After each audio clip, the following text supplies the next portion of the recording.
जो प्रभु का गुण गान किया है, सच्चा जीवन वो ही जिया है, सच्चा जीवन वो ही जिया है।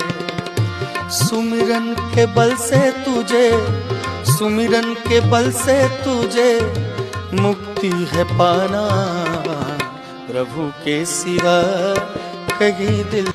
समुद्र की सुखद हवा और नाचती लहरों के बीच एक चट्टान है जो बहुत ही रहस्यमयी और सुंदर है। ये भारत के सबसे महान व्यक्तित्व को श्रद्धांजलि है, जिन्होंने इस भूमि की आध्यात्मिक चमक को दुनिया तक पहुंचाया। जी हाँ, विवेकानंद रॉक मेमोरियल खुद ऋषि की तरह ही कालातीत है। आप सभी को मेरा नमस्कार। आज हम आपको ले चलते हैं विवेकानंद रॉक, जो कि तमिलनाडु राज्य में कन्याकुमारी में स्थित है।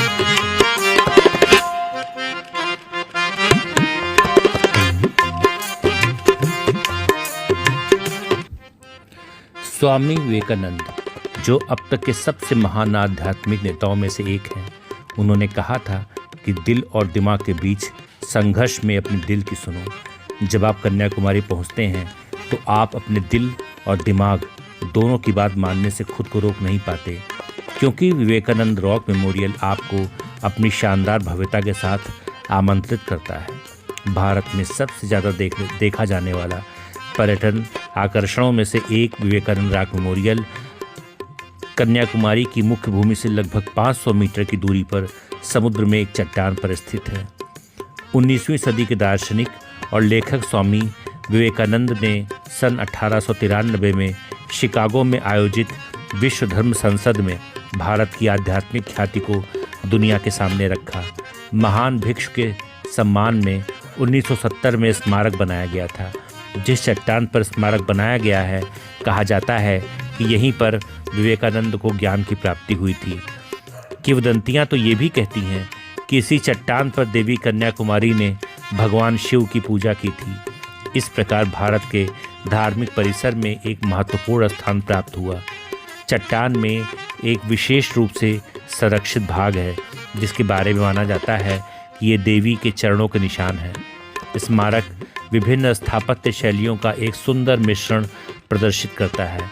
श्रीपद मंडपम और विवेकानंद मंडपम स्मारक में देखी जाने वाली दो संरचनाएं हैं। परिसर में स्वामी विवेकानंद जी की आदमकद कांस्य प्रतिमा भी स्थापित है।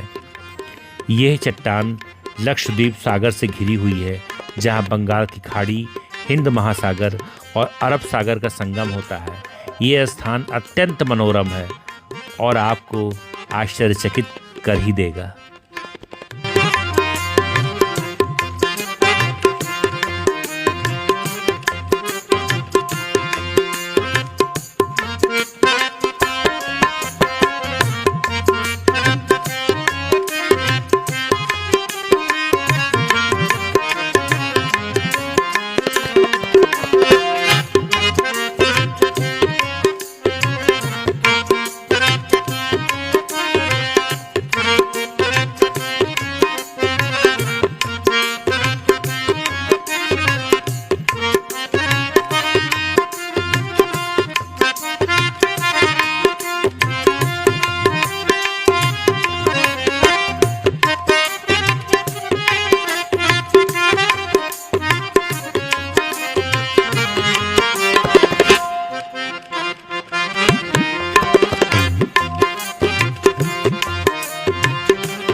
यहाँ पर एक महान संत की भी प्रतिमा स्थापित है।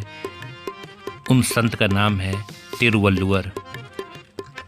हमारे भारत के प्रधानमंत्री श्री नरेंद्र मोदी जी ने अपनी कन्याकुमारी में अपनी साधना का समापन महान संत तिरुवल्लुवर को नमन करके पूरा किया। तमिल संत तिरुवल्लुवर को लेकर एक बार तमिलनाडु में विवाद भी हो चुका है, जब बीजेपी ने उन्हें भगवा वस्त्र और ललाट पर चंदन लगाया और एक फ़ोटो जारी किया था। तमिलनाडु के लोग उन्हें पंथ और संप्रदाय से परे मानते हैं।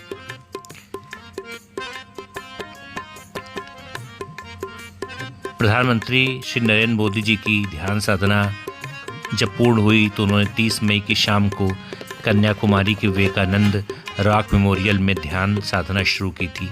करीब 45 घंटे की साधना पूर्ण करने के पश्चात पीएम मोदी तमिल संत तिरुवल्लुवर की प्रतिमा के दर्शन करने के लिए पहुंचे। वहां उन्होंने दक्षिण भारत के कबीर कहे जाने वाले संत को श्रद्धा के फूल अर्पित किए। संत तिरुवल्लुवर की 133 फीट ऊंची प्रतिमा विवेकानंद स्मारक के पास एक छोटे चट्टानी द्वीप पर स्थित है। दरअसल प्रतिमा की वास्तविक ऊंचाई लगभग 95 फीट है, मगर इसका मंच 38 फीट ऊंचा है। इस स्मारक की नींव सन 1979 में तत्कालीन प्रधानमंत्री श्री मोरारजी देसाई ने रखी थी, मगर सरकार बदलने के बाद इसका निर्माण कई वर्षों तक अटका रहा। 1990 में इसे बनाने के लिए बजट जारी हुआ और वर्ष 2000 में इस स्मारक का लोकार्पण हुआ। क्यों कहते हैं हम तिरुवल्लुवर को दक्षिण के कबीर? आइए जानने का प्रयास करते हैं। संत तिरुवल्लुवर कब पैदा हुए, किस जाति के थे, इस बारे में कबीर की तरह ही कोई प्रमाणिक जानकारी उपलब्ध नहीं है। दोनों संतों में एक और समानता रही कि कबीर और तिरुवल्लुवर दोनों ने भगवान की आस्था के लिए संन्यास को गैर आवश्यक, गैर ज़रूरी बताया। तिरुवल्लुवर का मानना था कि इंसान गृहस्थ रहकर भी पवित्रता के जीवन जी सकता है। कबीरों के दोहे की तरह तिरुवल्लुवर ने लोगों को कल्याण का रास्ता देखते हुए छोटी छोटी कविताएं लिखीं, जिसका संग्रह तिरुवल्लुवर ग्रंथ में किया गया है। उनकी कविताओं में एक ही मर्म है कि मन से पवित्र होना ही श्रेष्ठ धर्म है। संसद में कई मौके ऐसे आए जब प्रधानमंत्री, वित्त मंत्री के ओहदे पर रहे राजनेताओं और सांसदों ने अपने भाषणों में संत तिरुवल्लुवर की कविताएं पढ़ीं। भारत के शैव, वैष्णव, बौद्ध और जैन धर्मावलंबियों ने भी इस महान संत का आदर किया है। तमिल साहित्य में संत तिरुवल्लुवर का जन्म ईसा पूर्व 30 से 200 सालों के बीच माना जाता है। जनश्रुतियों के अनुसार उनका जन्म मलयापुर के जुलाहा परिवार में हुआ था, जो अभी चेन्नई का हिस्सा है। जब उनकी कविताओं को तिरुवक्कुलर में संकलित किया गया तो यह ग्रंथ लेकर पांड्य राजाओं के पास मदुरई गए। उस दौर में पांड्य राजा तमिल साहित्य के संरक्षक माने जाते थे और उनके दरबार में विद्वानों को संरक्षण मिलता था। तिरुक्कुलर को महान ग्रंथ का दर्जा मिलने के बाद संत तिरुवल्लुवर अपनी पत्नी वासुकी के साथ मदुरई में ही बस गए।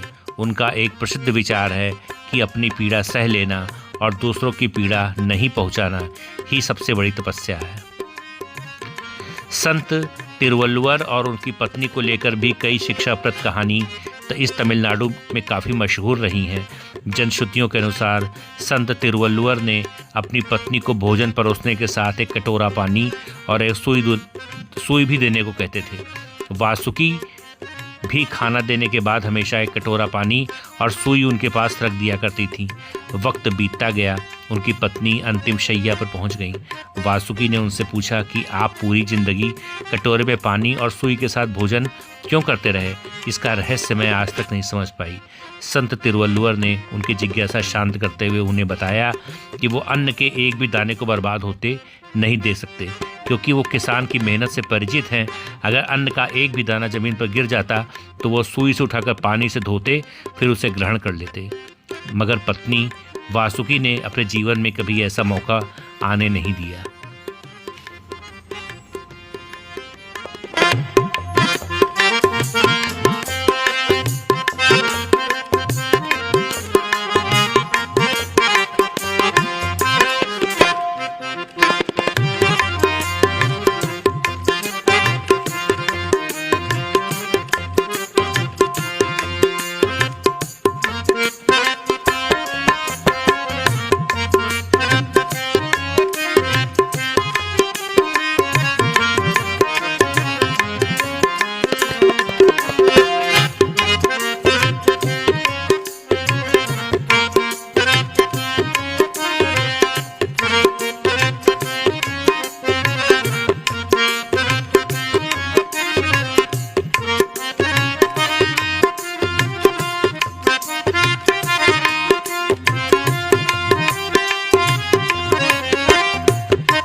विवेकानंद रॉक मेमोरियल में बेहतरीन वास्तुकला का नमूना है। सन 1970 में इसका उद्घाटन किया गया। ये स्मारक अब अपनी वास्तुकला से हर आगंतुक को मंत्रमुग्ध कर देती है। 1962 में पहली बार इस स्मारक का विचार सामने आया था। यहाँ दो मुख्य मंडप हैं, विवेकानंद मंडपम और श्रीपद मंडपम। इन दोनों मंडपों को कुछ इस तरह से बनाया गया है कि श्रीपदम से स्वामी विवेकानंद की मूर्ति को सीधे देखा जा सकता है। वास्तुकला की उत्कृष्ट कृति विवेकानंद मंडपम की संरचना श्री रामकृष्ण मंदिर से काफ़ी मिलती जुलती है, जो कोलकाता में बेलूर में स्थित है, जबकि स्मारक के प्रवेश द्वार प्राचीन अजंता और एलोरा गुफा मंदिरों की शैली का पता लगा सकते हैं। स्वामी विवेकानंद की परिव्राजक मुद्रा में आदमकद कांस्य प्रतिमा आकर्षक है और स्मारक की सबसे आकर्षक विशेषताओं में से एक है। इस मंडप में कई खंड हैं। इनमें एक ध्यान कक्ष है जिसके साथ 6 कमरे हैं। इसे ध्यान मंडप कहा जाता है। इसका आध्यात्मिक वातावरण शांतिपूर्ण ध्यान के लिए आदर्श है। 2 कमरों, गलियारे और खुले प्रांगण के साथ संयुक्त सभा मंडप को सभा मंडप कहा जाता है। इसमें वो क्षेत्र भी शामिल है जहाँ प्रतिमा रखी गई है, जिसे प्रतिमा मंडप कहा जाता है। यह अन्य खंड मुख्य मंडप है। सामने की सीढ़ियों वाले क्षेत्र में 2 कमरे और एक गलियारा है।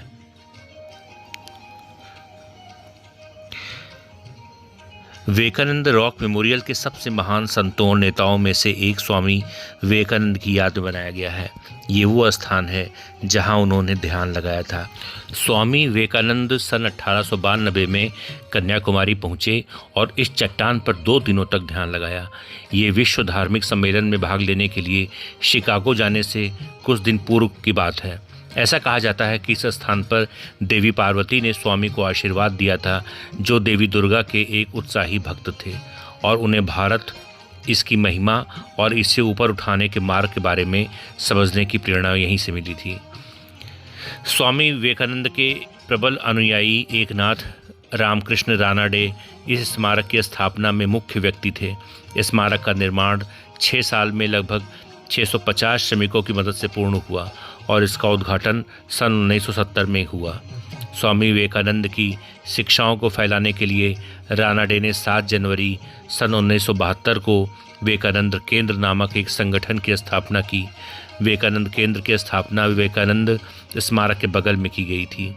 इस चट्टान का धार्मिक दृष्टि से भी बहुत महत्व है। ये वो स्थान है जहाँ देवी कन्याकुमारी ने तपस्या की थी। चट्टान पर देवी के पवित्र पैरों के निशान देखे जा सकते हैं। एक छोटा सा उभार है जो मानव पैरों जैसा दिखता है, इसलिए इसका नाम श्रीपदपराई रखा गया। ये तमिल शब्द उस चट्टान को दर्शाता है जिसे देवी के पैरों से पवित्र किया गया है। कुछ मान्यताओं के अनुसार देवी कन्या का मूल प्राचीन मंदिर इसी चट्टान पर बनाया गया था। हालांकि बाद में समय बदलने के साथ चट्टान एक द्वीप बन गई और मुख्य भूमि से अलग हो गई। इस चरण को आप देख सकते हैं, देवी के चरण को। विवेकानंद स्मारक चट्टान का प्रवेश शुल्क 20 रुपये प्रति व्यक्ति है। साथ ही मुख्य भूमि से चट्टानों तक जाने के लिए नौका का न्यूनतम 50 रुपये प्रति व्यक्ति है। यदि आप नौका बुकिंग पर कतार से बचना चाहते हैं तो आप 200 रुपये प्रति व्यक्ति पर एक विशेष टिकट खरीद सकते हैं जिसमें प्रतीक्षा समय नहीं है। विवेकानंद रॉक मेमोरियल के खुलने का समय प्रातः 8 बजे से शाम 4 बजे तक है। विवेकानंद रॉक मेमोरियल तक पहुंचना कोई मुश्किल काम इसलिए नहीं है क्योंकि ज़मीन से अच्छी तरह से जुड़ा हुआ है। द्वीप और मुख्य भूमि के बीच कई जेटी, कई नौका सेवाएं चलती रहती हैं जिनका किराया मुझे लगता है कम है। नौका सेवाएं आमतौर पर सुबह 8 बजे से देर रात तक चला करती हैं।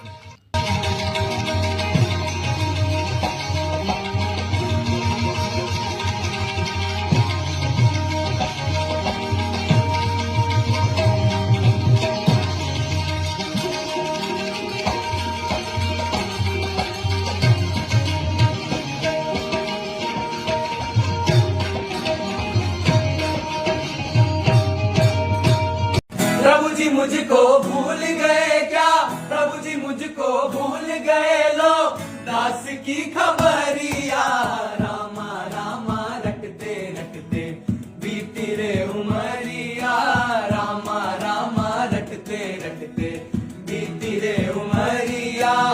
रघुकुल नंदन कब आओगे, रघुकुल नंदन कब आओगे, भिलनी की डगरिया रामा रामा रटते रटते बीती रे उमरिया। मैं शबरी भिलनी की जाई भजन भाव नहीं जानू रे, मैं शबरी भिलनी की जाई भजन भाव नहीं जानू रे। राम तुम्हारे दर्शन के हित वन में जीवन पालू रे, राम तुम्हारे दर्शन के हित वन में जीवन पालू रे। चल कमल से निर्मल कर दो, चल कमल से निर्मल कर दो, दास की झोपड़िया रामा रामा रटते रटते बीती रे उमरिया, रामा रामा रटते रटते बीती रे उमरिया। मान्यता है कि यहाँ पर इसी शिला पर देवी कन्या कुमारी ने स्वयं तपस्या की थी। तब तो हर जन्म की भांति उन्होंने शिव जी को प्राप्त करने के लिए ही किया था, किंतु इस अवतार में देवी का जीवन का ध्येय कुछ और ही था। बाणासुर के वध के लिए देवी का कुंवारी रहना अत्यंत आवश्यक था। नारद जी ने शिव जी के विवाह में विघ्न डाला और शिव जी 8 मील दूर सुचिंद्रम में रुक गए। माँ पार्वती जी को अपने जीवन का लक्ष्य प्राप्त हुआ। शिला पर माँ के पद चिन्ह उपस्थित हैं, एक ही पाँव का है, क्योंकि कहते हैं माँ ने वृक्षासन में 7 साल तक तप किया था। इस पद चिन्ह के कारण शिला को श्रीपाद शिला के नाम से जाना जाता है। युवा स्वामी विवेकानंद स्वामी केवल 29 वर्ष की आयु थी। उस समय स्वामी जी की 6 वर्षों से भारत का भ्रमण कर रहे थे, कुछ खोज रहे थे। अपने गुरु के सानिध्य में योग की सर्वोच्च अनुभूति निर्विकल्प समाधि को प्राप्त कर चुके हैं। उन्हीं की कृपा से काली माता के साक्षात साकार दर्शन भी कर लिए। कण कण में ईश्वर के अस्तित्व व जन जन में उपस्थित दिव्यत्व को भी पूर्णता से अनुभव कर लिया। फिर भी कुछ अधूरा धुंधला सा लगता रहा उनको। अपने जीवन के व्रत को ठीक से स्पष्ट नहीं देख पा रहे थे। उसी खोज में सारे देश का भ्रमण किया और कन्याकुमारी पहुँचे। माता कन्याकुमारी के दर्शन किए और बाहर आकर समुद्र के मध्य श्रीपाद शिला ने उनको आकर्षित किया। सोचा कि इस शिला पर मन को शांति भी मिलेगी और जहां मां कन्याकुमारी को जीवन का लक्ष्य मिला था वहां अपनी भी कार्य योजना स्पष्ट हो जाएगी। जब मछुआरों से शिला तक ले जाने के लिए कहा तो उन्होंने उनसे 3 पैसे मांगे। सच्चे परिव्राजक सन्यासी के पास 3 तो क्या 1 भी पैसा नहीं था, पर साहस की कोई कमी नहीं थी। छलांग लगाई और तैर कर 600 गज की दूरी को पार कर लिया। कुछ युवाओं ने इस साहसी छलांग को देखा।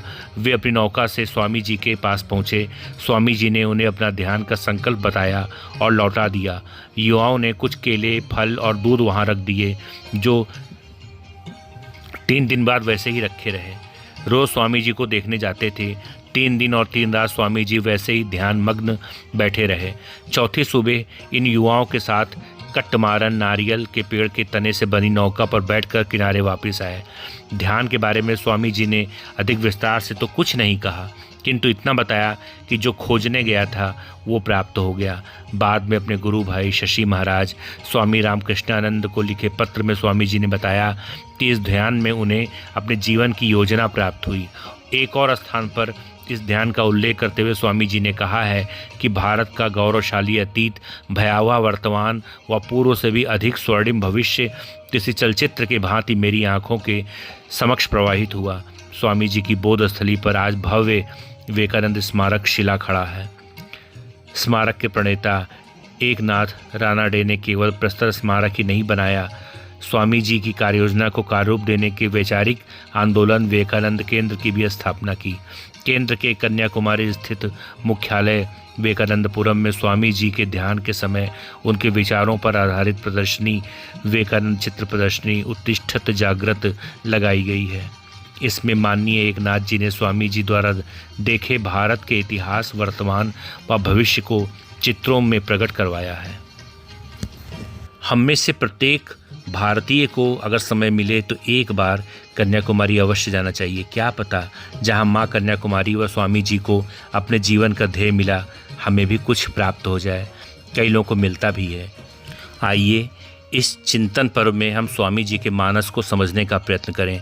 भारत की गौरवशाली अतीत, वर्तमान अवस्था के कारण तथा इसे पुनः परम वैभव पर आसीन करने की कार्ययोजना को समझने का अपनी ओर से यत्न अवश्य करें।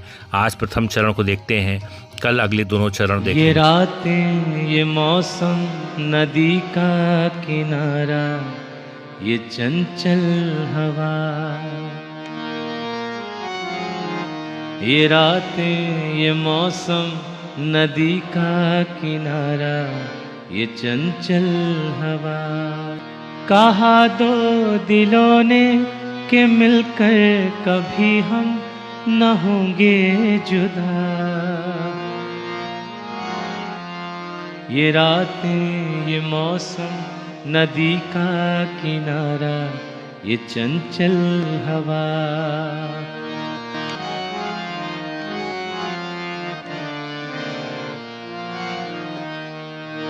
ये क्या बात है आज की चांदनी में, ये क्या बात है आज की चांदनी में, कि हम खो गए प्यार की रागनी में। ये बाहों में बाहें, ये बहकी निगाहें, लो आने लगा जिंदगी का मजा। ये रातें, ये मौसम, नदी का किनारा, ये चंचल हवा।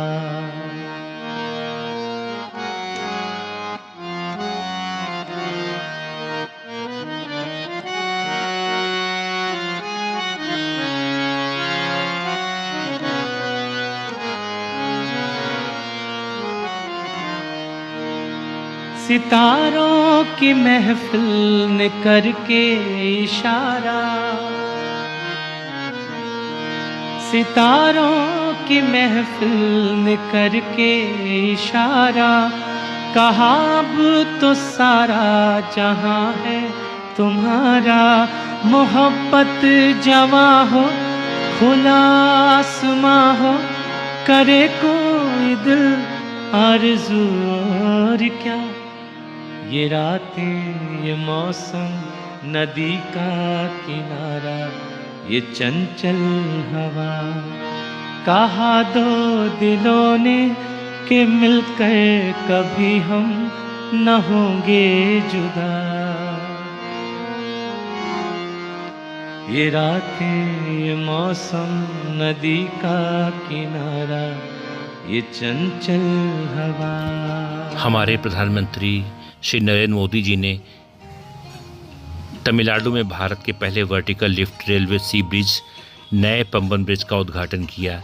ये तकनीक और इंजीनियरिंग का एक बेहतरीन नमूना पाक स्टेट की नीली लहरों पर स्थित है और 1914 में बने ब्रिटिश कालीन पुराने रेलवे पुल की जगह ले रहा है। लगभग 2.07 किमी लंबा यह नया ब्रिज रामेश्वरम को तमिलनाडु की मुख्य भूमि से जोड़ता है। न सिर्फ यात्रियों की सुविधा के लिए बल्कि समुद्री जहाज़ों के आवागमन को भी ध्यान में रखते हुए भी इसे डिजाइन किया गया है। यही नहीं, उद्घाटन समारोह के दौरान पीएम मोदी ने रामेश्वरम तांबरम एक्सप्रेस ट्रेन को भी हरी झंडी दिखाई, जो अब इस नए पुल से होकर चेन्नई और रामेश्वरम के बीच रोज चलेगी।